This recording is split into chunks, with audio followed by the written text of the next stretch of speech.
Hello and welcome to this tutorial on how to use Class Notebook in Teams.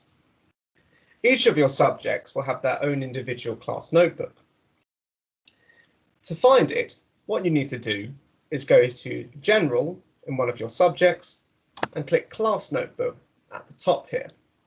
If you're using a tablet or an iPad, you may need to download Microsoft OneNote. We want to find our individual page within Class Notebook. To do this, we click on the Show Navigation panel here. This will bring up 3 tabs. Our individual pages are within the tabs under our names. These folders will look different for each subject. For example, this pupil for science has 2 teachers, so their class notes are split between both.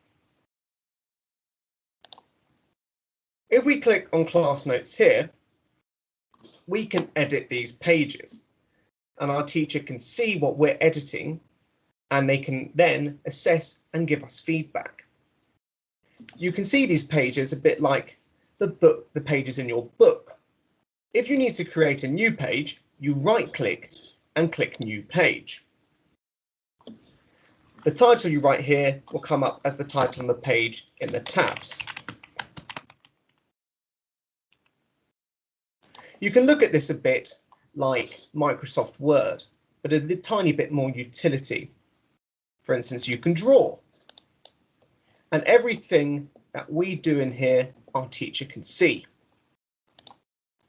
You also have folders for handouts and homework. It is possible that you don't need to create your own page and your teacher would have already distributed you a page for you to edit. This can be the same for handouts, where you can see here, my teacher has distributed a worksheet for me.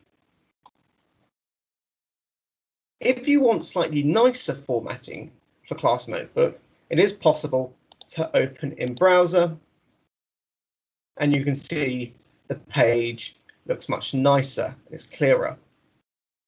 Thank you for watching. If you have any queries, please get in contact with your class teacher.